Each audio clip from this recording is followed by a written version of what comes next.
Hello friends, my name is Kajal और आप सभी का स्वागत है मेरे चैनल पर। और आज के इस वीडियो में हम डिस्कस करने वाले हैं UP DElEd first semester and third semester exam date से रिलेटेड कुछ महत्वपूर्ण इन्फॉर्मेशन। जी हाँ फ्रेंड, जैसे कि आप यहाँ देख सकते हो कि मैंने लिखा है कि जुलाई में अब कोई पेपर संभव नहीं है। जी हाँ फ्रेंड्स, ये बिल्कुल सही इन्फॉर्मेशन है। ठीक है, अगर आपने ई पेपर पढ़ा होगा या फिर आप ट्विटर चलाते होंगे तो आप सभी को ये इन्फॉर्मेशन जरूर मिल गया होगा। ठीक है, और ये जो आपका नोटिफिकेशन आज की इस वीडियो में हम जब डिस्कस करने वाले हैं, जो इन्फॉर्मेशन दिया गया है वो एससीईआरटी की तरफ से दिया गया है, जो कि सेकेंड सेमेस्टर और फोर्थ सेमेस्टर के लिए ये इन्फॉर्मेशन बहुत ही महत्वपूर्ण है। ठीक है, इस वीडियो में हम डिस्कस करेंगे कि जो नोटिस जो जारी हुआ है उसमें क्या इन्फॉर्मेशन दिया गया है। तो चलिए फ्रेंड, सबसे पहले और हाँ, एक और बात, ये जो आपका नोटिस जारी हुआ है इसमें बहुत ही महत्वपूर्ण इन्फॉर्मेशन दिए गए हैं। तो वीडियो थोड़ी लंबी होगी लेकिन बहुत ही महत्वपूर्ण इन्फॉर्मेशन है, इसलिए ये इन्फॉर्मेशन आप सभी के लिए जरूरी है। ठीक है, तो चलिए हम शुरू करते हैं कि जुलाई में अब पेपर क्यों नहीं होगा, कहाँ ये इन्फॉर्मेशन आया है। तो चलिए फ्रेंड्स, हम दिखा देते हैं। उसके पहले आप वीडियो को लाइक कर दीजिए और अपने फ्रेंड्स मित्रों को शेयर कर दीजिए। और अगर आप हमारे चैनल पर नए हो तो चैनल को सब्सक्राइब कर सकते हो, क्योंकि हम यूपीडीएलएड से रिलेटेड सारी इन्फॉर्मेशन इस चैनल के माध्यम से आप सभी को प्रोवाइड करते हैं। तो चलिए फ्रेंड, देख लेते हैं।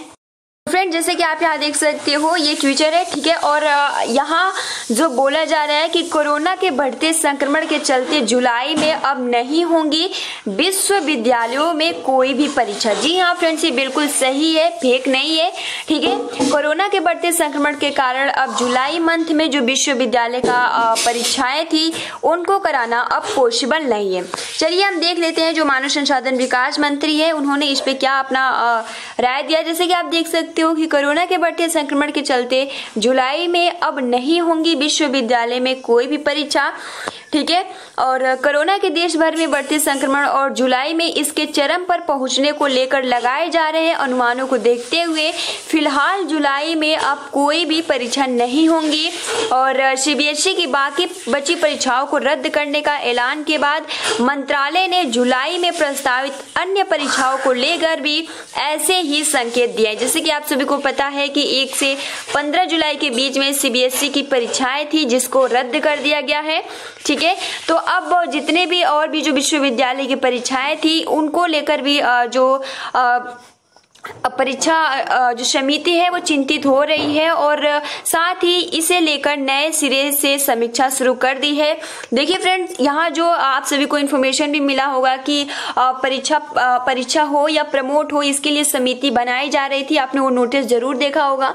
ठीक है, अब देखिए यहाँ इन्फॉर्मेशन दिया गया है कि परीक्षाओं को टालने या रद्द करने की लेकर सोमवार को बुलाई गई उच्च स्तरीय बैठक, यानी इस बीच सोमवार को जुलाई में प्रस्तावित परीक्षाओं को लेकर एक उच्च स्तरीय बैठक भी बुलाई गई है, मतलब कि कल। ठीक है, और जिसमें इन्हें टालने या रद्द करने को लेकर निर्णय किया जाएगा।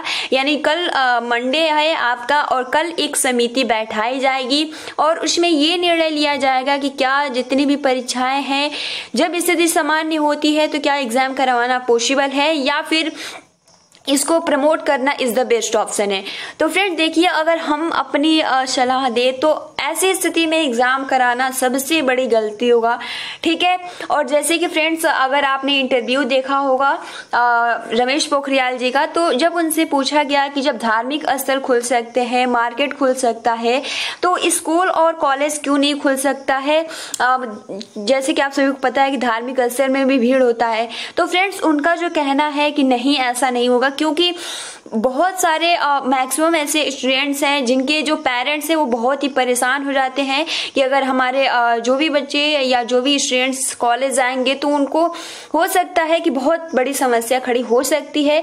तो उन्होंने ये कहा कि स्कूल कॉलेज नहीं खुला तो ये बहुत अच्छी बात है। ठीक है, तो देखिए अब देखिए अगला सवाल कि विश्वविद्यालयों के अंतिम वर्ष की परीक्षाओं के रद्द होने की संभावना। फिलहाल जुलाई में प्रस्तावित जिन परीक्षाओं को रद्द या स्थगित किया जा सकता है, आप देख सकते हो कि जो जुलाई में प्रस्तावित जितने भी डेट शीट आप सभी को पता है कि आ ही गया है। तो अब यहाँ सोमवार को पता चलेगा कि जो परीक्षाएं हैं वो कराई जाए या फिर रद्द कराई जाए, और उनमें विश्वविद्यालयों की अंतिम वर्ष की परीक्षाओं के साथ जैसे कि आप सभी को पता है नीट, जेईई मेंस आदि परीक्षाएं भी शामिल है। तो फ्रेंड्स आपका भी एग्जाम उसी में शामिल है, ठीक है। जैसे कि आप सभी को पता है कि जो प्रमुख सचिव जी हैं उन्होंने बोला था कि जुलाई के अंतिम सप्ताह में एग्जाम करवा लिए जाएंगे, ठीक है। और चलिए वहां तक ये तो बात तय है कि अभी आप यूपीडीएलएड का फर्स्ट सेमेस्टर या थर्ड सेमेस्टर का एग्जाम डेट शीट जारी नहीं हुआ है, बट जो जेईई का है, नीट का है, उसका तो डेट शीट जारी हो गया है, बट इस पे भी बहुत ही कम संभावना है कि जुलाई मंथ में एग्जाम कराया जाएगा, ठीक है। और उसके बाद आप देख सकते हो कि इन विश्वविद्यालय की अंतिम परीक्षाएं को फिलहाल रद्द करने की पूरी संभावना है, और इन छात्रों को पिछले सेमेस्टर की परीक्षाओं और आंतरिक आंकलन के आधार पर अंक देकर प्रमोट किया जा सकता है, ठीक है। और देखिए जैसे कि आप सभी को पता है कि जो प्रमुख सचिव बोले थे वो यही बोले थे कि डीएलएड एक प्रशिक्षण है, उसमें प्रमोट करने का कोई भी मतलब कि प्रावधान नहीं। तो फ्रेंड्स कौन सा ऐसा एग्जाम है जिसमें प्रमोट करने का प्रावधान होता है? ये ऐसी स्थिति आ चुकी है कि इसमें एग्जाम कराना पॉसिबल नहीं है, ठीक है।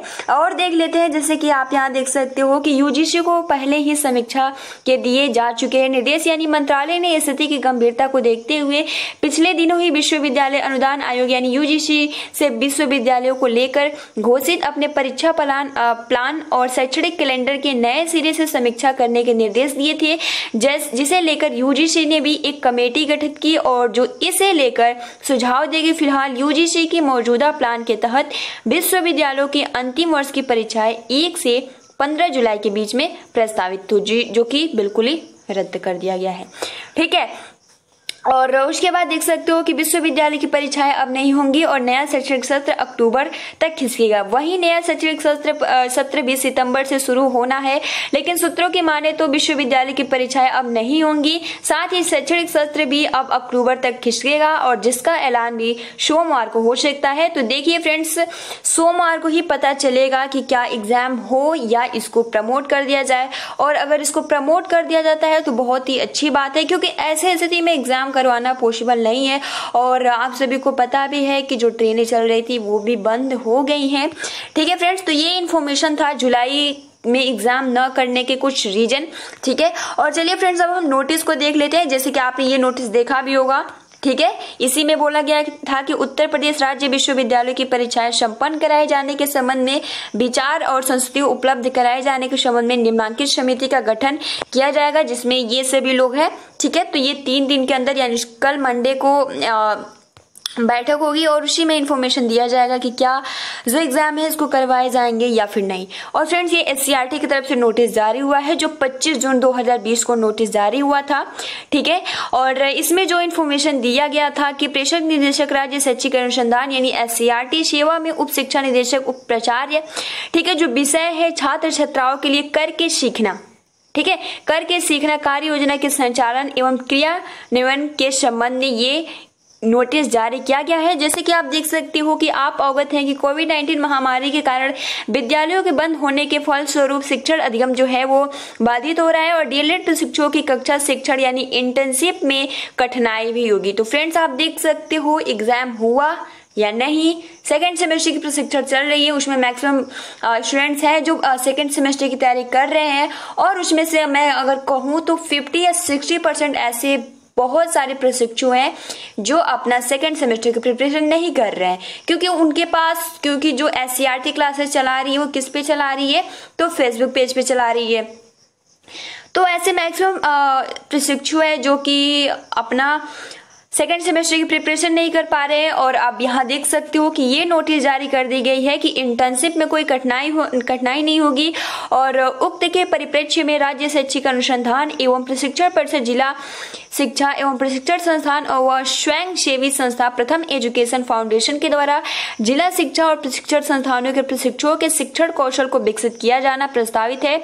तो फ्रेंड्स ये इन्फॉर्मेशन दिया गया है और हम नीचे स्क्रॉल करते हैं और यहाँ जो दिया गया है कि इसके अंतर्गत प्रथम एजुकेशन फाउंडेशन के सहयोग से जिला शिक्षा और प्रशिक्षण संस्थानों एवं निजी डीएलएड कॉलेजों में प्रशिक्षण प्राप्त कर रहे डीएलएड प्रशिक्षुओं को प्रशिक्षण दिया जाएगा तथा उनके माध्यम से छात्र छात्राओं को सीखने में मदद दी जाएगी। और सबसे महत्वपूर्ण यहाँ ये इन्फॉर्मेशन दिया गया है कि वर्तमान में जिला शिक्षा एवं प्रशिक्षण संस्थानों एवं निजी डीएलएड कॉलेजों में द्वितीय एवं चतुर्थ सेमेस्टर का प्रशिक्षण गतिमान है, जैसे कि आप सभी को पता है। और इस कार्य योजना के अंतर्गत डीएलएड द्वितीय एवं चतुर्थ सेमेस्टर के विद्यार्थी अधोलिखित दो विकल्पों में से एक विकल्प का चयन कर सकते हैं। और फ्रेंड जैसे आप देख सकते हो विकल्प 1 या विकल्प 2 ये आपका चॉइस है कि आप इसमें से कौन सा। अब देखिए फ्रेंड्स, अब बहुत सारे स्टूडेंट्स ये बोलेंगे कि हमारे कॉलेज वाले इस तरीके से कोई भी इन्फॉर्मेशन नहीं दे रहे हैं। तो फ्रेंड्स अगर आपके कॉलेज वाले अगर कुछ बोलते हैं या ये नोटिस जारी करते हैं तभी आप ये वर्क करिए, वरना न ही करिए तो ही बेटर है, क्योंकि ये तो कॉलेज वाले की रिस्पॉन्सिबिलिटी है कि वो आप सभी को इन्फॉर्मेशन दे और वो कहे कि आपको ये या वर्क या जो भी इन्फॉर्मेशन है वो कॉलेज वाले को देने चाहिए। बट बहुत सारे ऐसे निजी डीएलएड कॉलेज है जो कि कोई भी इन्फॉर्मेशन नहीं दे रही है, ठीक है। और देख सकते हो कि इसमें 2 विकल्प है जिसमें आपकी चॉइस है कि आप किसके साथ हो, यानी कक्षा 1-2 के बच्चों के साथ या फिर कक्षा 6 से 8 के बच्चों के साथ। यानी जो कक्षा, इसमें आपको क्या करना है कि प्रत्येक डायट यानी जो भी सरकारी कॉलेज और प्राइवेट कॉलेज संस्थानों के प्रशिक्षु हैं उनके द्वारा क्लास 1 या क्लास 2 के 8 या 10 बच्चों को आपको चॉइस करना है, ठीक है। और उसके बाद देखिए क्या करना है कि प्रत्येक प्रशिक्षु जितने भी, जैसे कि आप प्रशिक्षु हैं तो आपको क्या करना है अपने घर के आसपास के बच्चों को आप जितने भी हो सकता है कि आपके घर के आसपास कोई बच्चे हैं आप उनको चॉइस करेंगे या ऐसे बच्चों की सूची बनाएं जो आपके नजदीकी प्राथमिक विद्यालय से प्राप्त करेंगे। तो फ्रेंड्स ये आपको काम करना है कि जो आपको इसमें करके सीखने का जो इंटर्नशिप यानी जो दिया गया है आपको क्लास 1 या क्लास 2 के बच्चों को आपको लेना है और सबसे पहले उनका लिस्ट बनाना है, ठीक है। और अगर आप कक्षा 6 से 8 तक के बच्चों के साथ तो सेम प्रोसेस इसमें भी यही रहेगा, ठीक है। अब देखिए इसमें क्या करना है कि और देखिए फ्रेंड्स इस प्रक्रिया में कक्षा 1 व 2 कक्षा 6 से 8 तक के बच्चों, ठीक है, बच्चों को चिन्हित किया जाएगा और जिन्हें सरल पाठ पढ़ने एवं अंक गणित कौशल में कोई कठिनाई हो रही हो। यानी देखिए सबसे पहले तो आप अगर इनमें से कोई भी एक चॉइस या कक्षा 1 से कक्षा 2 बच्चों के साथ उनका लिस्ट बनाना चाहती हो या क्लास 6 या क्लास 8 के बच्चों के साथ, तो ये आप पे डिपेंड करता है आप किन बच्चों के साथ मतलब कि आप अपना इंटर्नशिप या कुछ भी सिखाना चाहती हो। तो ऐसे बच्चों को लेना है जिन्हें अंक गणित कौशल में सीखने में कठिनाई हो रहा है, सरल पाठ पढ़ने में कठिनाई हो रहा है, तो आप उन्हीं छात्रों को चॉइस करेंगे, ठीक है। और प्रशिक्षुओं द्वारा छात्रों को चिन्हित कर लेने के बाद उनको क्या करना है कि पश्चात छात्रों के अभिभावकों से संपर्क हेतु एक संचार प्रणाली स्थापित की जाएगी। और जो ये संचार स्थापित की जाएगी किसके माध्यम से, व्हाट्सएप ग्रुप, व्हाट्सएप कॉल, साधारण फोन कॉल या जूम कॉल के माध्यम से। और फ्रेंड्स आप सभी को पता है कि जो जूम कॉल है ये आपका डाटा ले लेता है, ठीक है, तो इसको ना ही करे तो बेटर है, आई सजेस्ट। अब देखिए अभिभावकों से संपर्क स्थापित किया जा सकता है एवं अभिभावकों को अधोलिखित गतिविधि कराने हेतु अवगत कराया जाएगा। तो फ्रेंड्स ये नोटिस जारी किया गया है जो कि आपके कार्य करके देखिए फ्रेंड्स ये वीडियो बहुत ही लंबा हो रहा है, ठीक है। और इसमें ये इन्फॉर्मेशन दिया गया है कि पूरा इन्फॉर्मेशन आपको बहुत ही अच्छे से ये पढ़ना होगा, ठीक है। तो एक बार हम पढ़ के सुना दे रहे हैं। कार्यक्रम की जानकारी के लिए अभिभावकों को एक संक्षिप्त ओरिएंटेशन किया जाएगा और अभिभावकों को प्रस्तावित गतिविधि के बारे में बताया जाएगा। यानी जो भी छात्र के अभिभावक हैं उनको आपको क्या करना है, संचार के माध्यम से उनको बताना होगा जो भी आप सिखा रहे हो, जो भी आप एक्टिविटी करा रहे हो। फिर प्रतिदिन व्हाट्सएप के माध्यम से अभिभावकों को संदेश भेजा जाएगा और अभिभावक अपने बच्चों के साथ ये गतिविधि करेंगे, ठीक है। और बच्चों के साथ गतिविधि करने के बाद अभिभावक फोटो, ऑडियो और वीडियो क्लिपिंग साथ साझा करेंगे ताकि बच्चे इन गतिविधियों को घर में कैसे कर रहे हैं ये ज्ञात किया जा सके। तो फ्रेंड देखिए इसमें कुल मिला जुला कर यही करना है, करके सीखना। आप सबसे पहले तो जो भी बच्चे आपके घर के पास या फिर प्राथमिक विद्यालय में जो भी बच्चे हैं उनको कोई भी सरल पाठ या कुछ भी गणित में कोई भी कठिनाई हो रहा है तो आप उन बच्चों को 10 या 8 इतना लिस्ट बना सकते हो, उतने ही बच्चे रहेंगे तो ज़्यादा है, ठीक है। और उसके बाद देखिए इसमें प्रोसेस यही है कि आपको उनके अभिभावक यानी उनके जो बच्चे के माता पिता हो गए, उनके घर वाले हो गए, उनसे आपको संपर्क बनाना है और जो कुछ भी आप सिखा रहे हैं उनको बताना है। और जब आप बताएंगे, जो भी एक्टिविटी बताएंगे, क्योंकि ये सब ऑनलाइन हो रहा है, फिर आप जो अभिभावक है उनका काम यही रहेगा कि जो भी आप एक्टिविटी करा रहे हैं वो अपने बच्चों को बतलाएंगे और उसका वीडियो क्लिप बनाकर आप सभी को सेंड करेंगे, ठीक है। ये डेली इस तरीके से प्रोसेस होगा और बच्चों के लिए वर्चुअल ऑनलाइन माध्यम से शिक्षण गतिविधियां हर रोज संचालित की जाएगी और प्रथम संस्था के द्वारा डिजिटल कंटेंट एवं गतिविधियां तैयार की जाएगी। और इन गतिविधियों को SCRT के माध्यम से डाइट एवं सभी निजी DLED कॉलेजों के प्रशिक्षुओं द्वारा बच्चों तक पहुंचाई जाएगी। तो फ्रेंड्स यहाँ पूरा इन्फॉर्मेशन यही दिया गया है और आप इसको और भी अच्छे से पढ़ सकते हो। जो ये नोटिफिकेशन है मैं आप सभी को टेलीग्राम पे शेयर कर दूंगी, आप देख सकते हो बहुत ज़्यादा है, ठीक है। और मैं अभी पढ़ूँ तो फिर बहुत ज़्यादा टाइम लगेगा। तो फ्रेंड्स मुझे आप सभी को यही इन्फॉर्मेशन देना था, ठीक है। अगर कोई भी इन्फॉर्मेशन आती है तो हम आपको इन्फो जरूर करेंगे। और फ्रेंड्स आप ये कहोगे कि ये वीडियो बहुत लंबी हो गई, तो फ्रेंड्स अब हम इसमें कुछ नहीं कर सकते हैं। हम इस वीडियो के माध्यम से आप सभी को सटीक और ताकि आप सभी को समझ में आ जाए कि जो ये नोटिस जारी किया गया है किस संबंध में जारी किया गया है और आप सभी को बहुत ही आसानी के साथ समझ में आ गया होगा। और भी कुछ महत्वपूर्ण पॉइंट्स रह जाते हैं जिसको हम आप सभी को टेलीग्राम पे शेयर कर देंगे, उस पे आप बहुत ही आसानी के साथ पढ़ के समझ के और अपना जो भी करके सीखने का योजना है आप अपना इंटर्नशिप बना सकते हो। तो फ्रेंड्स आज के लिए इतना ही, मिलते हैं अगली वीडियो में, ठीक है। Thanks for watching. Take care and best of luck.